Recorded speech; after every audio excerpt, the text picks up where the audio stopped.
A Study in Scarlet. Chapter 7. Light in the darkness.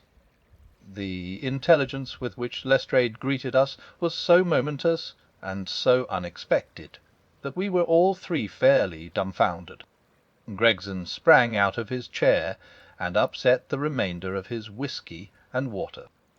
I stared in silence at Sherlock Holmes, whose lips were compressed and his brows drawn down over his eyes. "Stangerson too," he muttered. "The plot thickens." "It was quite thick enough before," grumbled Lestrade, taking a chair. I seemed to have dropped into a sort of council of war. Are you sure of this piece of intelligence?" stammered Gregson. "I have just come from his room," said Lestrade. I was the first to discover what had occurred. "We have been hearing Gregson's view of the matter," Holmes observed. "Would you mind letting us know what you have seen and done?" "I have no objection," Lestrade answered, seating himself. "I freely confess that I was of the opinion that Stangerson was concerned in the death of Drebber. This fresh development has shown me that I was completely mistaken. Full of the one idea, I set myself to find out what had become of the secretary. They had been seen together at Euston Station about 8:30 on the evening of the 3rd. At 2 in the morning Drebber had been found in the Brixton Road. The question which confronted me was to find out how Stangerson had been employed between 8:30 and the time of the crime, and what had become of him afterwards. I telegraphed to Liverpool, giving a description of the man, and warning them to keep a watch upon the American boats. I then set to work calling upon all the hotels and lodging houses in the vicinity of Euston. You see, I argued that if Drebber and his companion had become separated, the natural course for the latter would be to put up somewhere in the vicinity for the night, and then to hang about the station again next morning. They would be likely to agree on some meeting place beforehand, remarked Holmes. So it proved. I spent the whole of yesterday evening in making inquiries entirely without avail. This morning I began very early, and at 8 o'clock I reached Halliday's private hotel in Little George Street. On my inquiry as to whether a Mr. Stangerson was living there, they at once answered me in the affirmative. "No doubt you are the gentleman whom he was expecting," they said. "He has been waiting for a gentleman for 2 days." "Where is he now?" I asked. "He is upstairs in bed." "He wished to be called at 9. "I will go up and see him at once," I said. It seemed to me that my sudden appearance might shake his nerves and lead him to say something unguarded. The boots volunteered to show me the room. It was on the 2nd floor, and there was a small corridor leading up to it. The boots pointed out the door to me, and was about to go downstairs again, when I saw something that made me feel sickish, in spite of my 20 years' experience. From under the door there curled a little ribbon of blood, which had meandered across the passage and formed a little pool along the skirting at the other side. I gave a cry, which brought the boots back. He nearly fainted when he saw it. The door was locked on the inside, but we put our shoulders to it and knocked it in. The window of the room was open, and beside the window, all huddled up, lay the body of a man in his night-dress. He was quite dead, and had been for some time, for his limbs were rigid and cold. When we turned him over, the boots recognized him at once as being the same gentleman who had engaged the room under the name of Joseph Stangerson. The cause of death was a deep stab in the left side, which must have penetrated the heart. And now comes the strangest part of the affair. What do you suppose was above the murdered man? I felt a creeping of the flesh, and a presentiment of coming horror even before Sherlock Holmes answered. "The word Rach, written in letters of blood," he said. "That was it," said Lestrade, in an awestruck voice, and we were all silent for a while. There was something so methodical and so incomprehensible about the deeds of this unknown assassin that it imparted a fresh ghastliness to his crimes. My nerves, which were steady enough on the field of battle, tingled as I thought of it. "The man was seen," continued Lestrade. A milk boy, passing on his way to the dairy, happened to walk down the lane which leads from the mews at the back of the hotel. He noticed that a ladder, which usually lay there, was raised against one of the windows of the second floor, which was wide open. After passing, he looked back and saw a man descend the ladder. He came down so quietly and openly that the boy imagined him to be some carpenter or joiner at work in the hotel. He took no particular notice of him, beyond thinking in his own mind that it was early for him to be at work. He has an impression that the man was tall, had a reddish face, and was dressed in a long brownish coat.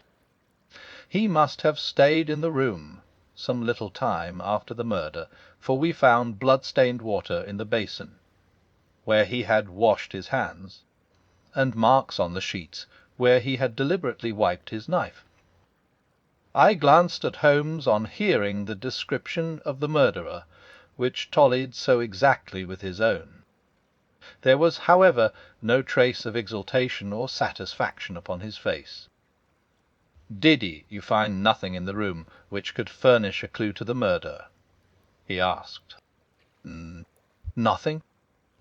Stangerson had Drebber's purse in his pocket, but it seems that this was usual, as he did all the paying. There was £80 in it, but nothing had been taken. Whatever the motives of these extraordinary crimes, robbery is certainly not one of them. There were no papers or memoranda in the murdered man's pocket, except a single telegram, dated from Cleveland about a month ago, and containing the words, "J.H. is in Europe." There was no name appended to this message. And there was nothing else. Holmes asked. Nothing of any importance. The man's novel, with which he had read himself to sleep, was lying upon the bed, and his pipe was on a chair beside him. There was a glass of water on the table, and on the window-sill a small chip ointment box containing a couple of pills. Sherlock Holmes sprang from his chair with an exclamation of delight. "The last link," he cried exultantly. "My case is complete." The two detectives stared at him in amazement. "I have now in my hands," my companion said confidently, "all the threads which have formed such a tangle. There are, of course, details to be filled in, but I am as certain of all the main facts, from the time that Drebber parted from Stangerson at the station, up to the discovery of the body of the latter, as if I had seen them with my own eyes. I will give you a proof of my knowledge. Could you lay your hand upon those pills?" "I have them," said Lestrade, producing a small white box. "I took them and the purse and the telegram, intending to have them put in a place of safety at the police station. It was the merest chance my taking these pills, for I am bound to say that I do not attach any importance to them." "Give them here," said Holmes. "No, doctor," turning to me, "are those ordinary pills?" They certainly were not. They were of a pearly grey colour, small, round, and almost transparent against the light. From their lightness and transparency, I should imagine that they are soluble in water, I remarked. "Precisely so," answered Holmes. "No. Would you mind going down and fetching that poor little devil of a terrier which has been bad so long, and which the landlady wanted you to put out of its pain yesterday?" I went downstairs and carried the dog upstairs in my arms. Its laboured breathing and glazing eye showed that it was not far from its end. Indeed, its snow-white muzzle proclaimed that it had already exceeded the usual term of canine existence. I placed it upon a cushion on the rug. "I will now cut one of these pills in two," said Holmes, and drawing his penknife he suited the action to the word. "One half we return into the box for future purposes. The other half I will place in this wine glass, in which is a teaspoonful of water. You perceive that our friend, the doctor, is right, and that it readily dissolves." "This may be very interesting," said Lestrade, in the injured tone of one who suspects that he is being laughed at. "I cannot see, however, what it has to do with the death of Mr. Joseph Stangerson. Patience, my friend, patience. You will find in time that it has everything to do with it. I shall now add a little milk to make the mixture palatable, and on presenting it to the dog we find that he laps it up readily enough." As he spoke he turned the contents of the wine glass into a saucer and placed it in front of the terrier, who speedily licked it dry. Sherlock Holmes' earnest demeanour had so far convinced us that we all sat in silence, watching the animal intently, and expecting some startling effect. None such appeared, however. The dog continued to lie stretched upon the cushion, breathing in a laboured way, but apparently neither the better nor the worse for its draught. Holmes had taken out his watch, and as minute followed minute without result, an expression of the utmost chagrin and disappointment appeared upon his features. He gnawed his lip, drummed his fingers upon the table, and showed every other symptom of acute impatience. So great was his emotion that I felt sincerely sorry for him, while the two detectives smiled derisively, by no means displeased at this check which he had met. "It can't be a coincidence," he cried, at last springing from his chair and pacing wildly up and down the room. "It is impossible that it should be a mere coincidence. The very pills which I suspected in the case of Drebber are actually found after the death of Stangerson. And yet they are inert. What can it mean? Surely my whole chain of reasoning cannot have been false. It is impossible. And yet this wretched dog is none the worse. Ah, I have it! I have it!" With a perfect shriek of delight he rushed to the box, cut the other pill in two, dissolved it, added milk, and presented it to the terrier. The unfortunate creature's tongue seemed hardly to have been moistened in it before, gave a convulsive shiver in every limb, and lay as rigid and lifeless as if it had been struck by lightning. Sherlock Holmes drew a long breath, and wiped the perspiration from his forehead. "I should have more faith," he said. "I ought to know by this time that when a fact appears to be opposed to a long train of deductions, it invariably proves to be capable of bearing some other interpretation. Of the two pills in that box, one was of the most deadly poison, and the other was entirely harmless. I ought to have known that before ever I saw the box at all." This last statement appeared to me to be so startling that I could hardly believe that he was in his sober senses. There was the dead dog, however, to prove that his conjecture had been correct. It seemed to me that the mists in my own mind were gradually clearing away, and I began to have a dim, vague perception of the truth. "All this seems strange to you," continued Holmes, "because you failed, at the beginning of the inquiry, to grasp the importance of the single real clue which was presented to you. I had the good fortune to seize upon that, and everything which has occurred since then has served to confirm my original supposition, and, indeed, was the logical sequence of it.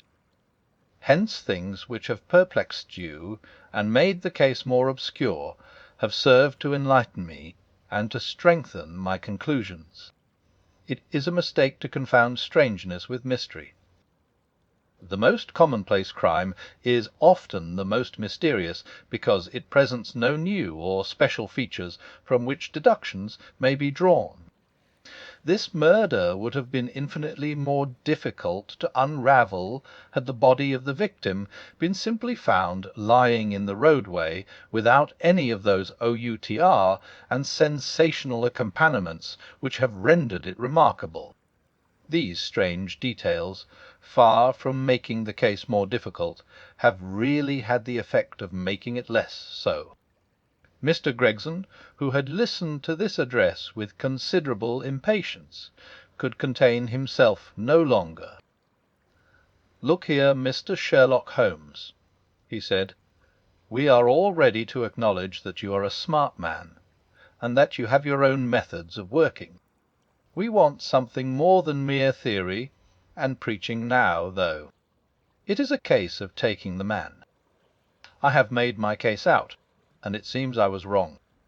Young Charpentier could not have been engaged in this second affair. Lestrade went after his man, Stangerson, and it appears that he was wrong too. You have thrown out hints here and hints there, and seem to know more than we do. But the time has come when we feel that we have a right to ask you straight how much you do know of the business. Can you name the man who did it?" "I cannot help feeling that Gregson is right, sir," remarked Lestrade. "We have both tried, and we have both failed. You have remarked more than once, since I have been in the room, that you had all the evidence which you require. Surely you will not withhold it any longer. Any delay in arresting the assassin, I observed, might give him time to perpetrate some fresh atrocity." Thus pressed by us all, Holmes showed signs of irresolution. He continued to walk up and down the room with his head sunk on his chest and his brows drawn down, as was his habit when lost in thought. "There will be no more murders?" he said at last, stopping abruptly and facing us. "You can put that consideration out of the question.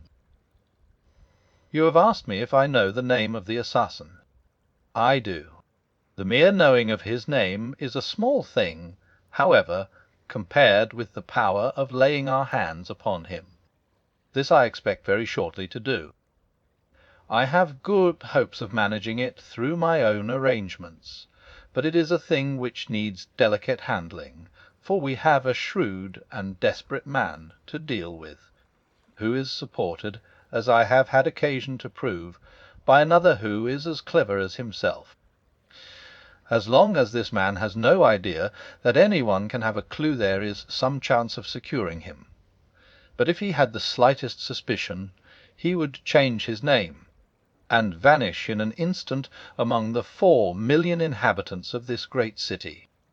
Without meaning to hurt either of your feelings, I am bound to say that I consider these men to be more than a match for the official force, and that is why I have not asked your assistance. If I fail, I shall, of course, incur all the blame due to this omission, but that I am prepared for. At present I am ready to promise that the instant that I can communicate with you without endangering my own combinations, I shall do so. Gregson and Lestrade seem to be far from satisfied by this assurance, or by the depreciating allusion to the detective police." The former had flushed up to the roots of his flaxen hair, while the other's beady eyes glistened with curiosity and resentment. Neither of them had time to speak, however, before there was a tap at the door, and the spokesman of the street Arabs, young Wiggins, introduced his insignificant and unsavoury person. "Please, sir," he said, touching his forelock, "I have the cab downstairs." "Good boy," said Holmes blandly. "Why don't you introduce this pattern at Scotland Yard?" he continued, taking a pair of steel handcuffs from a drawer. "See how beautifully the spring works. They fasten in an instant." "The old pattern is good enough," remarked Lestrade, "if we can only find the man to put them on." "Very good, very good," said Holmes, smiling. The cabman may as well help me with my boxes. Just ask him to step up Wiggins." I was surprised to find my companion speaking as though he were about to set out on a journey, since he had not said anything to me about it. There was a small portmanteau in the room, and this he pulled out and began to strap. He was busily engaged at it when the cabman entered the room. "Just give me a help with this buckle, cabman," he said, kneeling over his task, and never turning his head. The fellow came forward with a somewhat sullen, defiant air, and put down his hands to assist. At that instant there was a sharp click, the jangling of metal, and Sherlock Holmes sprang to his feet again. "Gentlemen," he cried, with flashing eyes, "let me introduce you to Mr. Jefferson Hope, the murderer of Enoch Drebber and of Joseph Stangerson." The whole thing occurred in a moment, so quickly that I had no time to realize it. I have a vivid recollection of that instant, of Homer's triumphant expression and the ring of his voice, of the cabman's dazed, savage face, as he glared at the glittering handcuffs which had appeared as if by magic upon his wrists. For a second or two we might have been a group of statues. Then, with an inarticulate roar of fury, the prisoner wrenched himself free from Holmes's grasp, and hurled himself through the window. Woodwork and glass gave way before him, but before he got quite through, Gregson, Lestrade, and Holmes sprang upon him like so many staghounds. He was dragged back into the room, and then commenced a terrific conflict. So powerful and so fierce was he that the four of us were shaken off again and again. He appeared to have the convulsive strength of a man in an epileptic fit. His face and hands were terribly mangled by his passage through the glass, but loss of blood had no effect in diminishing his resistance. It was not until Lestrade succeeded in getting his hand inside his neckcloth and half strangling him that we made him realize that his struggles were of no avail. And even then we felt no security until we had pinioned his feet as well as his hands. That done, we rose to our feet, breathless and panting. "I have his cab," said Sherlock Holmes. "It will serve to take him to Scotland Yard.